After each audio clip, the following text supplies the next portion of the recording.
যার ক্ষতবিক্ষত লাশ হঠাৎ করে পাওয়া গেল কুমিল্লা সেনানিবাসের এমন একটি জায়গায় যেখানে সাধারণ মানুষেরও চলাচল ছিল। কিন্তু তবুও সেই হত্যাকাণ্ডের পর আমরা খেয়াল করেছি নানা রকম ভাবেই সত্যিকার অর্থেই তার তদন্ত প্রক্রিয়া বিভিন্ন সময় বাধাগ্রস্ত হয়েছে বলে যে অভিযোগ উঠেছিল এবং তার প্রেক্ষিতে সারা দেশ জুড়ে আন্দোলন গড়ে উঠেছিল। এবং সবশেষ সম্প্রতি আরও একটি ময়নাতদন্ত, তখনও একটি ময়নাতদন্ত প্রতিবেদন দেওয়া হয়েছিল এবং তাতে তার তার হত্যার কারণ নিশ্চিত করা তখন যায়নি। এবং এবারও আরও একটি দ্বিতীয় দফা ময়নাতদন্ত প্রতিবেদন বেরিয়েছে। তাতে তাতে দেখা যাচ্ছে যে তাতেও কেমন করে সোহাগী জাহান তনু হত্যাকাণ্ডের শিকার হয়েছে তার সুনিশ্চিত কোনো তথ্য এই প্রতিবেদনে নেই। এবং অভিযোগ যেটি উঠেছিল সারা দেশ জুড়ে ধর্ষণের ফলে তার মৃত্যু হয়েছে, তারও কোনো আলামত পাওয়া যায়নি। বরং বলা হচ্ছে যে মেডিকেল যে সিমটম, সেখানে ধর্ষণ হলে পরে সেটি ডাক্তারদের ময়নাতদন্তে সেটি বেরিয়ে আসে না, তাই নিয়েও বিতর্ক আছে। এসব নিয়ে আমরা কথা বলতে চাই, বিশেষ করে নিরাপত্তা প্রসঙ্গটি, বিশেষ করে নারী বা যে কোনো মানুষ মারা গেলে পরে দ্রুত তার বিচারটি হবে এবং বিচারের যে প্রক্রিয়ায় নানান সময় যে বাধা তৈরি হয় বলে আমরা জনমনে ধারণা করি, সত্যি সেটি বাধা কিনা আমরা জানতে চাই। আমাদের সঙ্গে আছেন অ্যাডভোকেট সালমা আলী, নির্বাহী পরিচালক, বাংলাদেশ জাতীয় মহিলা আইনজীবী সমিতি। অনেক ধন্যবাদ আমাদের সঙ্গে যোগ দেওয়ার জন্য।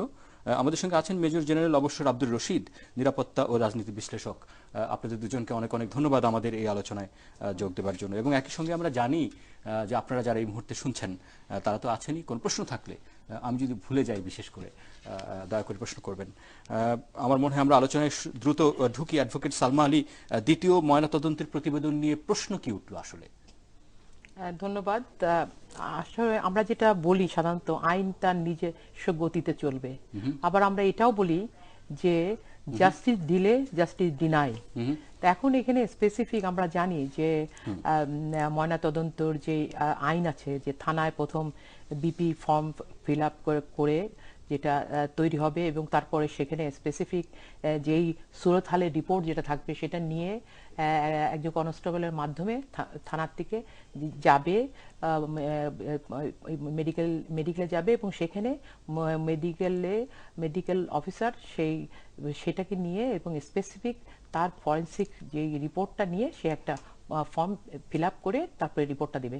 এখানে কিন্তু কোনো কিছুই কিন্তু মানে না, এখানে দেখছি, সেখানে আমরা প্রথম যেটা দেখলাম যে সেখানে যেটা আমি নিজে এখানে একটুখানি বলতে চাই যে আমি নিজে যখন এই তদন্তে যাই, প্রথম আমরা ঢোকার সুযোগ পাই এবং সেখানে বাবা, তার মা এবং সেখানে আর্মি অফিসার যে ছিলেন সবার কাছে কিন্তু তনুর শরীরে কোথায় কোথায় আঘাত ছিল সেই বিষয়গুলা, কোথায় কানের কাছে কাটা ছিল, নাকের উপরে, ঘাড়ের মাথার পিছনে এবং অনেকগুলো বিষয় আমরা জেনেছি যেগুলা। কিন্তু আমরা যখন প্রথম রিপোর্টটা আমাদের হাতে আসে, আমি তনুর বাবার আইনজীবী হিসাবে আমি যখন সেটাকে পাই এবং তারপরে মিডিয়াতে আমরা যে দেখি সেখানে কিন্তু দেখা যাচ্ছে কোনো জিনিসই কিন্তু আসে নাই, সেখানে দেখা কোনো কারণ হয় না এবং তার শরীরে কোনো রকম কিছু আঘাত পাওয়া গেছে, কিছু পাওয়া গেছে, শরীরে কোনো রকম আঘাত পাওয়া গেছে এমন কোনো প্রতিবেদন, এমন কোনো তথ্য কোনো কিছু ছিল না, কোনো কিছু ছিল না। সেখানে আমার এখানে যে ফরেন্সিকের এবং সুরত হালের দুইটা মিলিয়ে যে একটা রিপোর্ট, সেখানে এটা একটা বিভ্রান্তিকর। এটা কোনোভাবে, এটা আমি স্পেসিফিক যেহেতু এটা কন্ট্রাডিকশন, আমরা আরো বিস্তারিত আপনার কাছে জানবো। আমরা দ্বিতীয় ময়নাতদন্ত প্রতিবেদন নিয়েও আমরা আপনার কাছ থেকে শুনতে চাই। মেজর জেনারেল আব্দুর রশিদ, আমরা প্রথম ময়নাতদন্তের যে তথ্য আবার নতুন করে পেলাম, অনেকদিন পার হলো, আপনার কাছে কি নতুন কোনো তথ্য আছে বা আপনি কোনো বিশ্লেষণ আপনার কাছে আছে যে একটি মেয়ে হত্যাকাণ্ডের পর প্রকাশ্যে যে আঘাত দেখা গেল সেটি কেন তদন্ত প্রতিবেদনে বা পুলিশের অথবা ডাক্তারের প্রতিবেদনে কেন আসবে না? অবশ্যই এটা আসা উচিত ছিল। এখন একটা জিনিস হয়তো হতে পারে, সেটি হচ্ছে যে আঘাতের পরিমাণ কত ছিল সেটি কিন্তু মৃত্যু ঘটাতে পারে কিনা, সেটি একটি বিষয়। তো যেটি থাক সেটি সুস্পষ্টভাবে সেটি আমার মনে হয় রিপোর্টে থাকলে এই যে আমরা যে বিভ্রান্তির মধ্যে আছি সেই বিভ্রান্তির মধ্যে বা বিতর্ক সৃষ্টি হতো না। রাইট। যে বিষয়টি গুরুত্বপূর্ণ সেটি হচ্ছে যে তনু হত্যা হয়েছে, এতে কোনো সন্দেহ নেই, এটি একটি ফ্যাক্ট। এখন তাকে কে হত্যা করলো, কেন হত্যা করলো, সেই রহস্য উন্মোচন করে দোষী ব্যক্তিদের আইনের আওতায় আনাটাই হচ্ছে যে আমাদের আইন শৃঙ্খলা রক্ষাকারী বাহিনীর মূল কর্তব্য। এবং সেখানে গিয়ে আমরা দেখছি যে পাবলিক যে একটা ডিবেট, সেটা তো আমরা দেখছি। এখন এই হত্যাকাণ্ডের পেছনে যে জায়গাটাতে সবচেয়ে বেশি প্রশ্নবিদ্ধ করা হয়েছে সেটি হচ্ছে কি এই হত্যাকাণ্ড অন্য কোনো দিকে প্রবাহিত করা হচ্ছে কিনা, সেটি হলো একটি প্রশ্ন। এখন আমি যদি সামরিক বাহিনীর দিক থেকে দেখি যে তাদের সহযোগিতার কোনো অভাব আছে কিনা, তো সেই জায়গাটাতে যারা তদন্তের সাথে কাজ করছেন তারা বলছেন যে না, তারা সবাই একসাথেই তদন্ত করছেন। আরেকটি বিষয় জানা দরকার যে আমাদের দেশে, এটি বিদেশেও তাই, যখন একটি অপরাধ সংগঠিত হয় তখন কিন্তু অনেকগুলো এজেন্সি এই তদন্ত করে। তো তার মধ্যে একজনকে লিড এজেন্সি ঘোষণা করা হয় যে এটির নেতৃত্ব দেবে। তো যেমন আপনি যদি খেয়াল করেন যে গতকালকে অরল্যান্ডোতে যে ম্যাসাকার হলো, সেই ম্যাসাকারে আমরা দেখতে পাচ্ছি ওখানে অনেক এজেন্সি সেখানে যুক্ত হয়েছে, কিন্তু সেখানে এফবিআই কে লিড এজেন্সি ঘোষণা করা হয়েছে যারা এটাকে নিয়ন্ত্রণ করবে বা সমন্বয় করবে। তা আমাদের এখানে এটি এখন সিআইডির হাতে আমার মনে হয় এই লিড এজেন্সি আছে। তো এই সহযোগিতার ক্ষেত্রে এটি যত তাড়াতাড়ি সম্মুখে উন্মুক্ত করা যাবে রহস্য, ততই আমার মনে হয় রহস্য এখানে দুটো, একটা হচ্ছে যে কারা মারলো, কি করে মারলো, এবং দ্বিতীয়ত হচ্ছে যে যখন মারা গেল তারপরে হচ্ছে যে কেন অনেকগুলো তথ্য গোপন করা হলো। দুটি প্রসঙ্গ নিয়ে আমরা আছি। আমাদের সঙ্গে আলোচনার এই পর্যায়ে যোগ দিয়েছেন নাসিরউদ্দিন ইউসুফ বাচ্চু, সাংস্কৃতিক ব্যক্তিত্ব। আপনাকে অনেক ধন্যবাদ আমাদের এই আলোচনায়। আমরা কিছু দূর আলোচনা এগিয়েছি, আমরা ফিরবো আপনার কাছে। এরই মধ্যে আমরা পেয়ে গেছি ময়নাতদন্তকারী দলের প্রধান এবং বিভাগীয় প্রধান ফরেনসিক বিভাগ, কুমিল্লা মেডিকেল কলেজ, ডাক্তার কামদা প্রসাদ সাহা। ডাক্তার কামদা প্রসাদ, আপনি আশা করি আমাকে শুনতে পাচ্ছেন? হ্যালো। জি, শুনতে পাচ্ছি। আপনি আশা করি এতক্ষণ আমাদের আলোচনাও শুনেছিলেন, ফলে খুব বেশি প্রশ্নের সুযোগ কম। সহজ করে বুঝতে চাই যে যে সত্যি সত্যি মৃত্যুর কারণ কেন চিহ্নিত করা যাচ্ছে না। আমাকে একটু সময় দিতে হবে। জি, বলবেন। প্রথম কথা হচ্ছে যে প্রথম ময়নাতদন্তটি হয়েছিল মার্চ মাসের 21 তারিখে, তনুর মৃত্যুর পর দিন। সেটি করেছিলেন একজন চিকিৎসক। তারপরে আদালতের নির্দেশে 30 তারিখে 3 সদস্যের গঠিত বোর্ড দ্বিতীয় ময়নাতদন্ত সম্পন্ন করে। প্রথম ময়নাতদন্তের সঙ্গে আমি সংশ্লিষ্ট নই। দ্বিতীয় ময়নাতদন্তর বিষয়ে আমি বলতে পারি। সেক্ষেত্রে আমি আবারও বলছি, 3 সদস্য বিশিষ্ট বোর্ড এই ময়নাতদন্তটি সম্পন্ন করেছে আদালতের নির্দেশে। এবং দ্বিতীয় ময়নাতদন্তের ক্ষেত্রে যেহেতু লাশটি প্রথমবার ময়নাতদন্ত হয়েছে, সেখানে কাটাছেঁড়া হয়েছে, সেটা কবরে দেওয়া হয়েছে।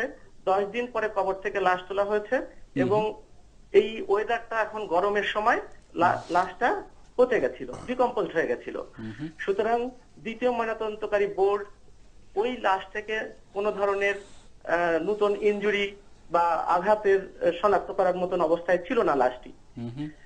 সুতরাং দ্বিতীয় ময়নাতদন্ত করে কোনো আঘাত শনাক্ত করে সেই আঘাতের ফলে তনুর মৃত্যু হয়েছে বলে ময়নাতদন্তকারী বোর্ড নির্ণয় করতে পারেনি। তাহলে আমরা সাধারণত কেন লাশ যে আমরা যে তুলি, এটা সায়েন্টিফিক কারণ কি? আমরা তো জানি যে লাশ তোলা হলে আর কোনো চিহ্ন থাকে না, যদি তাই হয়। সাধারণত আমরা দেখি যে 1 বছর পরে লাশ তোলার পরেও কিন্তু আমরা তো সাংবাদিক, আমরা তো আপনার মতো ডাক্তার না, ফলে আমরা তো বুঝতে পারবো না যে কিভাবে সেটি বের করে। কিন্তু আমরা তবুও দেখি তো যে 1 বছর পরে বের হলেও তখন দেখা যাচ্ছে যে কোনো একটি কারণ কিন্তু আমরা দেখি। বিভিন্ন হত্যাকাণ্ডের পর কিন্তু আমরা সেই কারণ বের করতে দেখেছি। রাইট। কোনো ক্ষেত্রে, সব ক্ষেত্রেই সকল বিষয় একরকম নয়। কোনো ক্ষেত্রে এইটা পাওয়া যায়। আমি মনে করি যে একজনকে গুলি করে মেরে ফেলা হলো, প্রথম ময়নাতদন্তে দেখা গেল তার কোনো ইনজুরি পাওয়া গেল না, গুলি করে মারা হয়েছে এটা বোঝা গেল না। কিন্তু এই ক্ষেত্রে কিন্তু তার যদি বনে যদি ইনজুরি থাকে সেটা কিন্তু বের করা সম্ভব দ্বিতীয় ময়নাতদন্তে। কিংবা ধরেন অনেকগুলা ফ্র্যাকচারের ফলে মারা গেছে, এই ফ্র্যাকচার গুলা, বনি ইনজুরি গুলা বিশেষ করে বোঝা যায়। কিন্তু সফট টিস্যুর ইনজুরি যেগুলা, শরীরের যে সমস্ত সফট টিস্যু আছে, এই ইনজুরি গুলা কিন্তু বডি যখন পচে যায়, যখন ডিকম্পোজ হয়ে যায়, তখন কিন্তু এগুলা বোঝা যায় না। তারপরে আরো একটি বিষয় আছে, যদি কেউ বিষক্রিয়ায় মারা যায়, প্রথম ময়নাতদন্তে যদি সেটা বের করা না যায়, দ্বিতীয় ময়নাতদন্তে কিন্তু সেই বিষক্রিয়া আসতে পারে।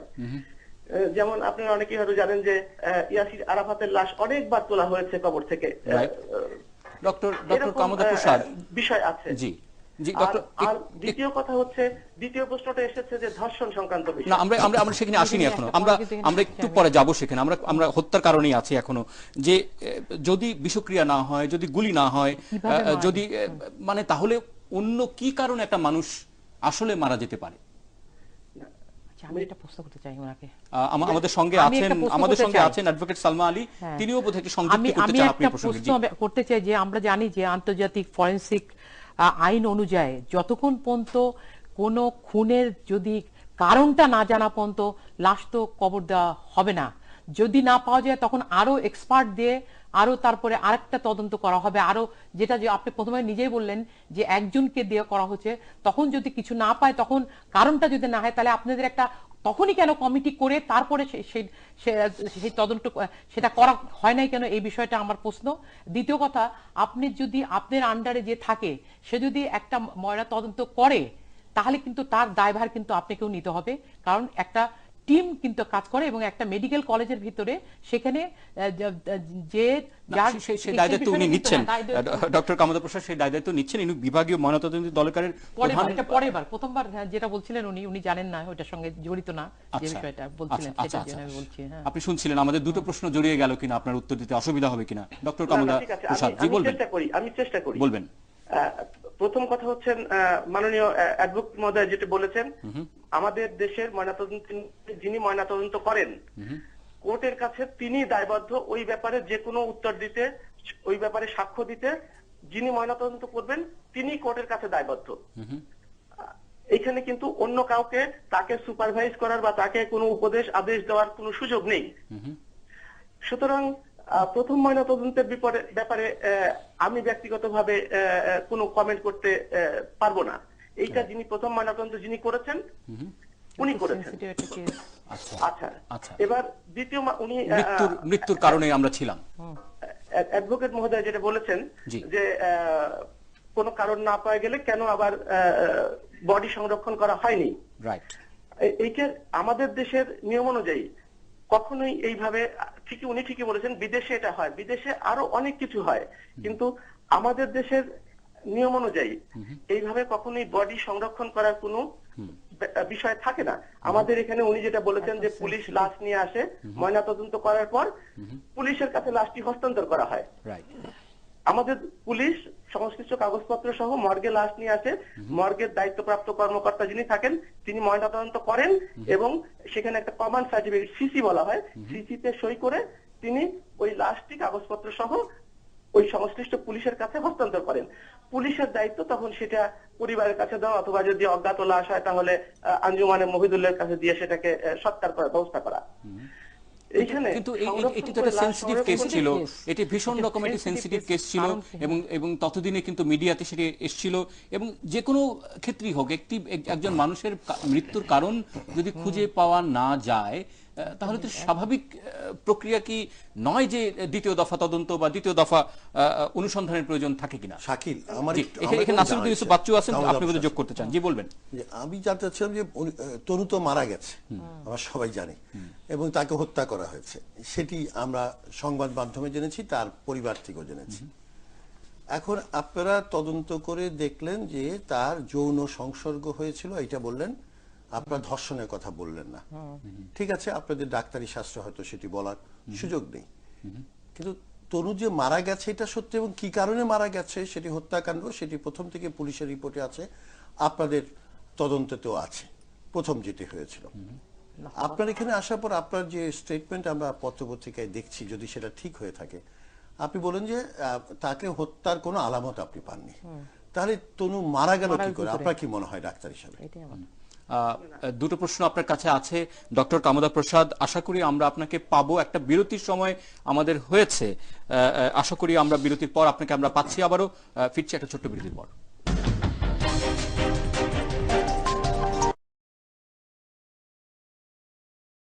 সঙ্গে থাকবার জন্য অনেক অনেক ধন্যবাদ। আমরা এখনো আছি আবারও একাত্তর সংযোগে, আমরা কথা বলছি সোহাগী জাহান তনু, তার হত্যাকাণ্ডের বিস্তারিত নিয়ে, বিশেষ করে দ্বিতীয় ময়নাতদন্তের যে প্রতিবেদন দেওয়া হয়েছে তাতেও তার মৃত্যুর কারণ স্পষ্ট করা হয়নি, এবং তার মৃত্যুর সময় তাকে ধর্ষণ করা হয়েছে কিনা সেটি নিয়েও যে বক্তব্য বলা হয়েছে যে যৌন সংসর্গ হয়েছিল,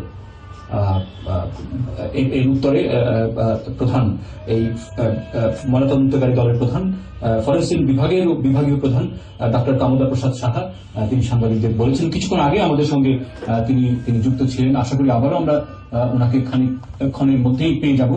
যেমনটি আমরা শুনছিলাম এবং নাসিরুদ্দিন ইউসুফ বাচ্চু আপনিও প্রশ্ন করছিলেন, যতটুকু আপনি শুনেছেন ডাক্তার মহোদয়ের বক্তব্য আপনার শুনে কি মনে হলো?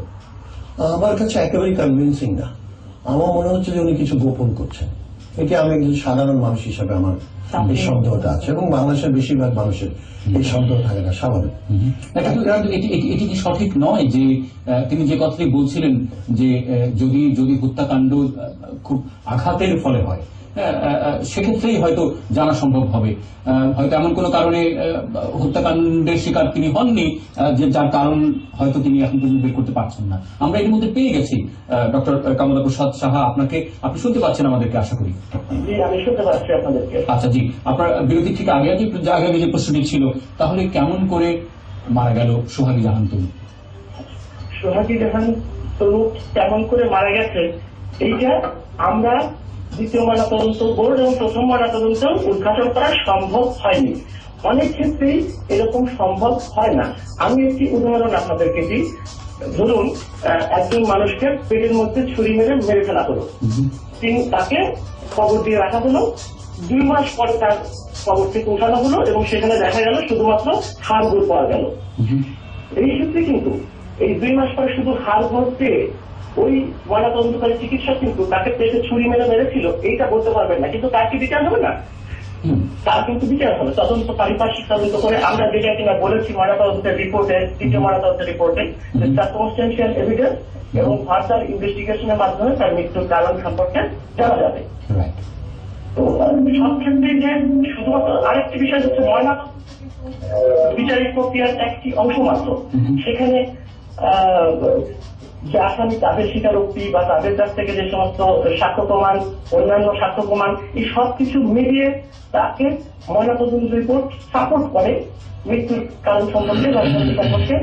মুশকিল হয়েছে কি যে ময়নাতদন্তের প্রথম ময়নাতদন্তে ডক্টর কামদা প্রসাদ প্রথম ময়নাতদন্তের প্রতিবেদনে যখন দেখা গেল যে সেখানে কোনো কারণ উল্লেখ করেনি, বিশেষ করে মৃত্যুর মানে প্রত্যক্ষভাবে একজন মানুষ যা দেখেন একজন মৃতের শরীরে তার কোনো কিছু সেখানে বর্ণনা দেয়া নেই, ফলে তখন থেকে কিন্তু সন্দেহ ঘনীভূত, এবং যখন সন্দেহ ঘনীভূত থাকে তখন সেই কাজটি যখন শেষ হয় আবার দ্বিতীয় দফায়, তখন তার একেবারে মানুষের বিশ্বাসযোগ্য হয় প্রতিবেদনের সেইটা তার বর্ণনা তো থাকতে হবে। এবং যে প্রশ্নটি আবারও আমরা ঘুরে ফিরে একই জায়গায় আমরা ফেরত আসছি যে এখন যতদিন পর্যন্ত সোহাগী জাহান তনুর হত্যাকাণ্ড হয়েছে তাতে আপনি বলতে চাইছেন কোনো চিহ্ন আর অবশিষ্ট নেই? এখন আমি যেটা বলতে চাইছি সেটা হচ্ছে এই যে দ্বিতীয় ময়নাতদন্তের সময় যেহেতু সোহাগী জাহান তনুর মৃতদেহটি পচে গেছে, ডিকম্পোজ অবস্থায় ছিল, সেহেতু আমরা কোনো আঘাতের চিহ্ন সেখান থেকে বের করতে পারিনি বা বের করা সম্ভব ছিল না। বুঝতে পেরেছি। আপনি থাকবেন আমাদের সঙ্গে দয়া করে। অ্যাডভোকেট সালমা আলী, এই ধরনের কেস তো আপনারা বহু আপনারা দেখেন, কি ঘটে এই ধরনের ক্ষেত্রে? এই ধরনের ক্ষেত্রে কি সত্যিই পাওয়া যায় না?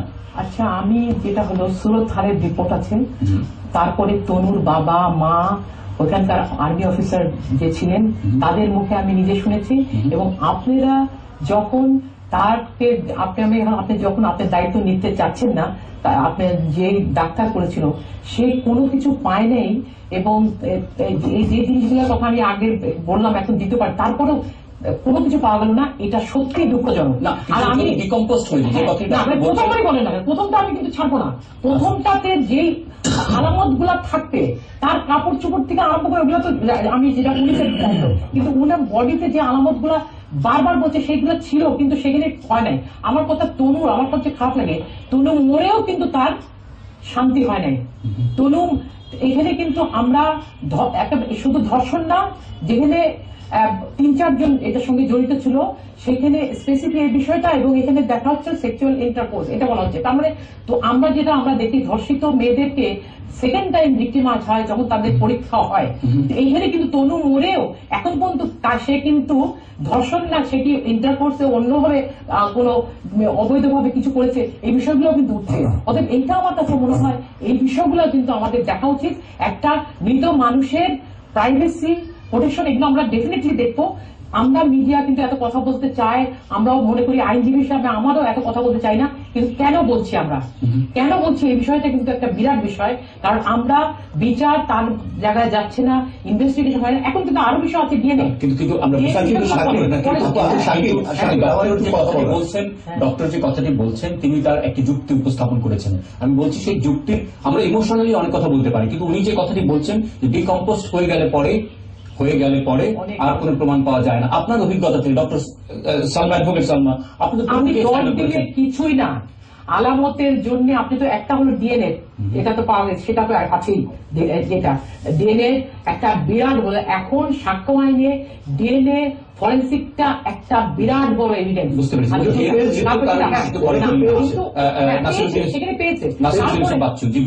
আমি বলছিলাম যে বারবার যে তনু তো মারা গেছে, তনুকে হত্যা করা হয়েছে আমরা বলছি, আর ওনারা বলছেন যে মারা গেছে। তো যদি মারা যেয়ে থাকে তনু এবং তার ডেড বডিটা বাইরে পাওয়া গেছে, সবই সত্যি, যেভাবেই হোক, কি কারণে মারা গেছে আমরা ধরে নিলাম যে তাকে হত্যা করা হয়নি, আপনি কোনো চিহ্ন পাননি ডক্টর সাহা, তো কি কারণে মারা গেছে এটাকে বের করে, হার্ট অ্যাটাক হতে পারে নাকি বলেন, বলেন একটা কারণ। না না, আমরা কিন্তু এই ফরেনসিক মেডিসিন একটা সায়েন্টিফিক বিষয়। এখানে কিন্তু আমরা কোনো ধারণার উপরে অথবা পাবলিক সেন্টিমেন্টের উপরে বা অন্য কোনো বিবেচনায় কিন্তু আমরা কোনো কথা বলতে পারি না। আমাদের কাছে যে সমস্ত ফাইন্ডিংস থাকে, যে সমস্ত ডকুমেন্টস থাকে, আমরা কিন্তু শুধুমাত্র সেইগুলোর উপর ভিত্তি করেই আমরা কোনো মতামত দিতে পারি। আমাদের কিন্তু কোনো আবেগ অথবা কোনো পাবলিক, বুঝলাম, কিন্তু ও যে মারা গেছে কি কারণে মারা গেছে সেটা কি আপনারা পারেননি বের করতে তদন্ত দল বা আপনি প্রধান হিসাবে? আমি তো বলেছি দ্বিতীয় ময়নাতদন্তের সময় বডিটা যেহেতু ডিকম্পোজ হয়ে গেছিল, ডিকম্পোজ হয়ে যাওয়ার কারণে আমরা সেখানে কোনো ধরনের ইনজুরি পাইনি এবং তার মৃত্যুর কারণে যে ইনজুরির কারণে মৃত্যু হয়েছে এরকম কোনো তথ্য আমরা পাইনি সেখান থেকে। এবং যেহেতু ভিসেরা রিপোর্টেও এসেছে সেখানে কোনো পয়জন পাওয়া যায়নি, সুতরাং সেটাও আমরা বলতে পারছি না তার পয়জনের ফলে মৃত্যু হয়েছে। তো যেহেতু আমরা কোনো আঘাত নির্ণয় করতে পারছি না, আমরা কি কি কারণে মৃত্যু হয়নি সেই তালিকা তো বানাতে পারবো, তাই না ডক্টর কমলা প্রসাদ? যেমন আমরা বলতে পারবো কোনো আঘাত তার শরীরে ছিল না, রাইট? না, এখন এই প্রশ্নটা যে আঘাতের চিহ্ন যেটা বারবার সবাই বলেছে, কিন্তু আপনাদের রিপোর্টে কেন ছিল না, এটা কি আপনি আপনার আন্ডারে যে ওনাকে কি জিজ্ঞাসা করেছিলেন? উনি বলেছেন যে উনি পাননি। আচ্ছা, রাইট। না, আমরা সেই তালিকাটি বানাতে পারবো যে কি কি কারণে তার মৃত্যু হয়নি, কোনো আঘাত ছিল না। আমরা দ্বিতীয় ময়নাতদন্ত, আবারও আমি বলছি দ্বিতীয় ময়নাতদন্ত নিয়ে আমরা আছি, আমরা বলছি যে কোনো আঘাতের চিহ্ন তার শরীরে আমরা পাইনি। না, দ্বিতীয় ময়নাতদন্তে পাইনি এর অর্থ যে আঘাত ছিল না এটাও আমরা বলতে পারবো না, কারণ দ্বিতীয় ময়নাতদন্ত পতিত, বডি তো পচে গেছে। ওকে, এবং এবং এবং এবং তার হাড় ভাঙা ছিল না, তাই তো? হাড় ভাঙা ছিল না, কোনো বিষ তার ছিল না, কিছুই হয় না। দ্বিতীয় ময়নাতদন্তে কোনো বিষের আলামত পাওয়া যায়নি, বিষের আলামত পাওয়া যায়নি, ফলে কি কি কারণে মারা যায়নি সেই তালিকা কিন্তু আমরা পাচ্ছি। প্রশ্ন আছে, টিস্যু ডিকম্পোজিশন, টিস্যু এবং নর্মাল টিস্যুর ডিকম্পোজিশন কি একই রকম দেখা যায়? সরি, আমি বলছি আঘাতপ্রাপ্ত টিস্যু এবং নর্মাল টিস্যুর যে ডিকম্পোজিশন হয়, ডিকম্পোজিশন হওয়ার পরে দুটির আকৃতি বা দুটির নেচার কি একই রকম দেখা যায়? না না, এটা যদি বডিটা যদি হাইলি ডিকম্পোজ না হয় তাহলে এটাকে ডিফারেন্সিয়েট করা যায়। এটা তো হাইলি ডিকম্পোজ বডি ছিল বলে আমাদের জানা নেই, কিন্তু আমরা শুনেছি যে হাইলি ডিকম্পোজ ছিল না। আজকে তো পত্রিকাও আছে। আমি বলি, প্রথম ময়নাতদন্তে তো বডিটাকে প্রচুর পরিমাণ কাটাছেড়া করা হয়েছে।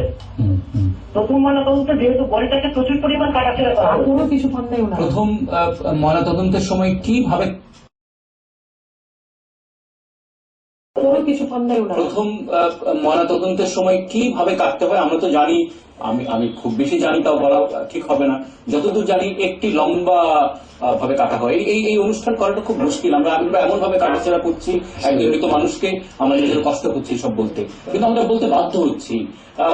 আমরা তো জানি ময়নাতদন্তের সময় একটা লম্বা দীর্ঘ কাটা থাকে, অনেক কাটাছেড়া কি প্রয়োজন হয় আসলে? না, প্রথম ময়নাতদন্তের প্রক্রিয়া আছে, সেখানে পুরা শরীরটা পেট এবং বুক কেটে ভেতরের সমস্ত অঙ্গপ্রত্যঙ্গগুলোকে আলাদা আলাদা করে কেটে দেখা হয়, মাথা কেটে মাথার ভেতরের সমস্ত ব্রেন মেটারটাকে কেটে দেখা হয়। আমার মনে হয় আমাদের দর্শকদের জন্য আমরা এই বিস্তারিত না যাই আমরা, কিন্তু ফ্যাক্ট হচ্ছে দিন শেষে এর পরের প্রসঙ্গে যদি আমরা ছোট্ট করে একটু আসতে পারি, যে আপনি যে কথাটি বলছেন এরপর ওই ডিকম্পোজ বডিতে তিনি মারা গেছেন কিভাবে সেটি আমরা পাইনি, কিন্তু এটি পাওয়া গেছে যে তার সেক্সুয়াল ইন্টারকোর্স, আপনারা বলছেন যৌন সংসর্গ হয়েছিল, এটি কেমন করে পাওয়া গেল? রাইট, এটা যেহেতু তার ওই স্বাভিযান তনু কাপড় চোপড়ের মধ্যে 3 জন পুরুষের স্পার্মাটোজোয়া বা সিমেন পাওয়া গেছে, এইটা প্রমাণ করে যে তার সঙ্গে আপনাদের ফাইন্ডিং না, আপনাদের কানেকশন নাই, এটা কিন্তু আলামত, যেটা কাপড় চোপড় আশেপাশে এটা দিয়ে, অর্থাৎ আপনারা শরীর পরীক্ষা করে কোন রকম সেক্সুয়াল ইন্টারকোর্সের প্রমাণ আপনারা পাননি, তাই তো? সম্ভব না। তাহলে আপনারা কেন প্রতিবেদনে বলছেন যে সেক্সুয়াল ইন্টারকোর্স হয়েছে? কারণ এটি তো আপনার এখতিয়ারের মধ্যে নয়, এটা তো কাপড় চোপড়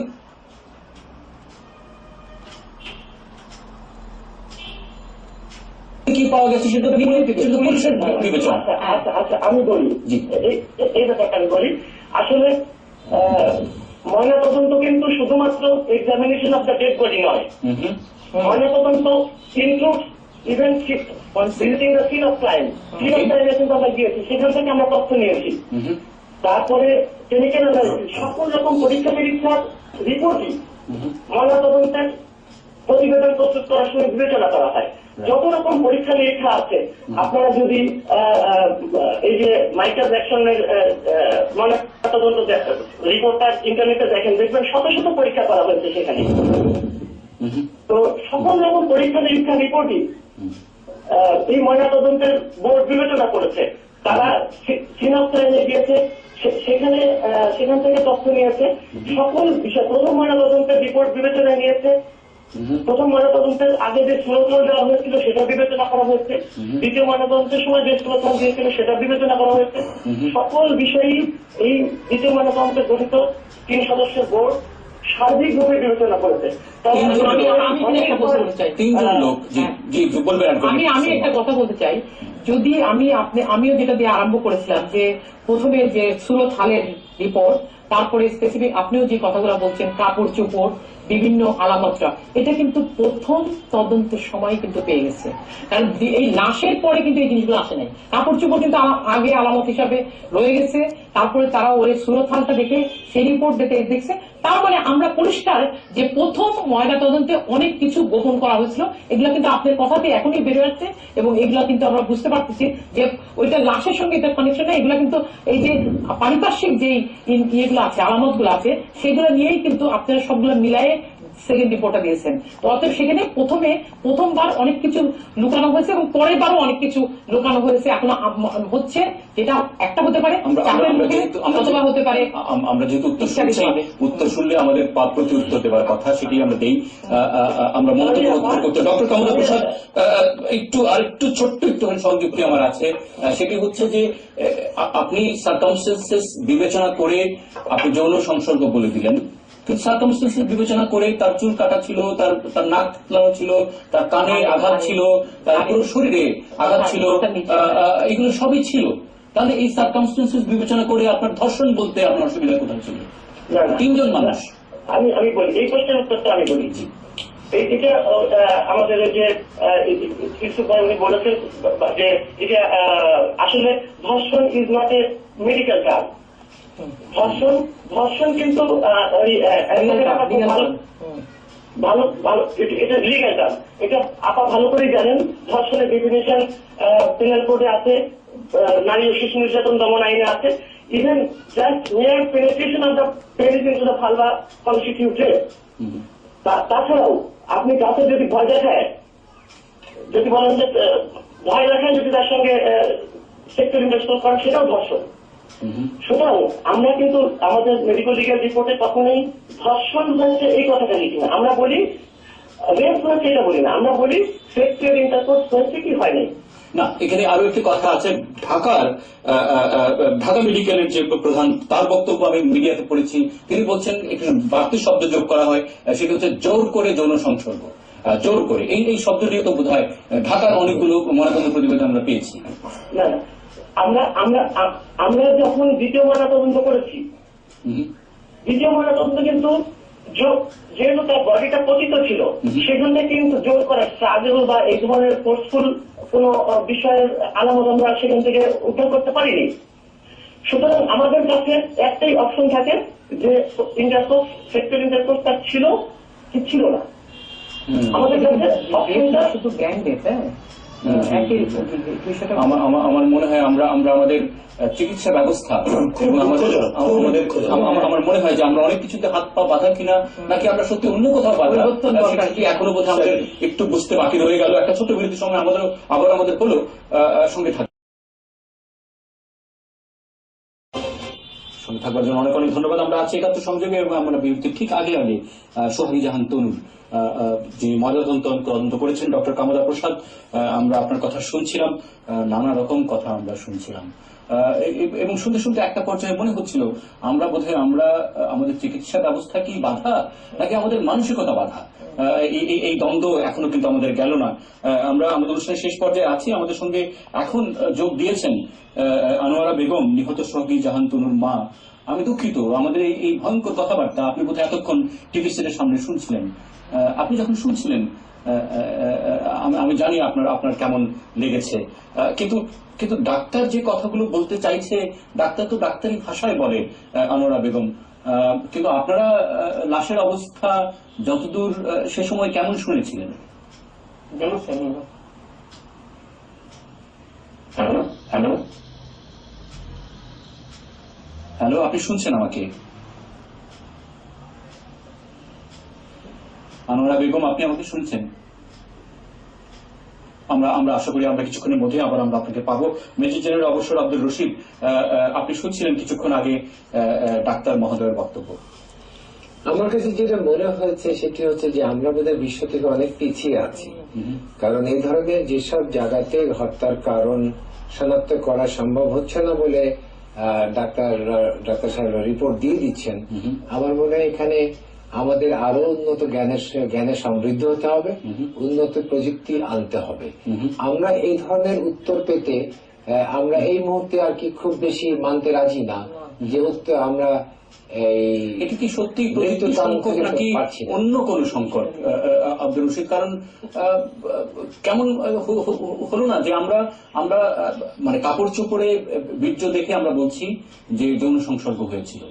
নানা কারণে বীর্য আসতে পারে, নানা কারণে স্পাম আসতে পারে একজন মানুষের শরীরে, অথবা এই তিনজন মিলে গ্যাং রেপের শিকার হয়েছে, সেটিও দুঃখজনক। কিন্তু আমরা চট করে এমন একটা প্রসঙ্গ সামনে আনি যেটি শেষ পর্যন্ত পুরো কেসটিকেই দুর্বল করে দেয় কিনা। আসলে তাই, মানে এখানে হচ্ছে আমি যেটা বুঝি সেটি হচ্ছে ওনাকে সুস্পষ্টভাবে উল্লেখ করা উচিত ছিল যে আমার এই মন্তব্যটা হচ্ছে ফরেন্সিক ডিএনএ টেস্টের রিপোর্টের উপর ভিত্তি করে করলাম। কিন্তু উনি যে মন্তব্যটা দিয়েছেন অ্যাজ ইফ উনি তার যেটা পোস্টমর্টম করে তারা নিজের পর্যবেক্ষণ এসেছে, ভাষাটা ওরকম এসেছে। তো এখানে হচ্ছে সুস্পষ্ট ভাবে যখন থাকে তখন পর্যবেক্ষণ এবং আমাদের যে ওপিনিয়ন সেটি কিসের উপর ভিত্তি করে করা হলো সেরকম সুস্পষ্ট ভাবে যদি লিপিবদ্ধ করা হয় তাহলে আমার মনে হয় এই সমস্যাটা হয় না, যেটা আমরা প্রথমটা তো দেখেছি। সুরতহাল রিপোর্টে যদি ইনজুরির কথা থাকে বডিতে, তাহলে যিনি পোস্টমর্টম করছেন তাহলে যদি সুস্পষ্টভাবে তাকে বলতে হবে সুরতহালে এই রিপোর্ট ছিল, এই ইনজুরি দেখানো আছে, কিন্তু আমি পরীক্ষা করে কিছু পাইলাম না, তো সেটি তো সুস্পষ্টভাবে বলছেন। এই ধরনের অস্পষ্ট বলা থেকে আমাদের সময়ও ফুরিয়েছে। আমরা জানি আমরা আরো বহু কথা বলতে পারতাম। আনোয়ারা বেগম, আশা করি আপনি আমাদেরকে শুনছেন, আপনি শুনছিলেন এতক্ষণ। আপনি কিছু যোগ করতে চান কিনা, কিছু বলতে চান কিনা? যেহেতু বলছে ডাক্তার যে মিথ্যা বলছে, ডাক্তার আমার বাসায় আসছে, আমি বলছি মাথায় আঘাত, নাকে আঘাত, কানে আঘাত, পুরো বডিতে আঘাত। তো ওনার বডি মেটে হাগাত, শরীরের মেটে আমি বলছি ডাক্তারে তার পরামর্শ নিয়ে আমার মেয়ের মিথ্যা এই যে রিপোর্ট লেখছে, এটা আমি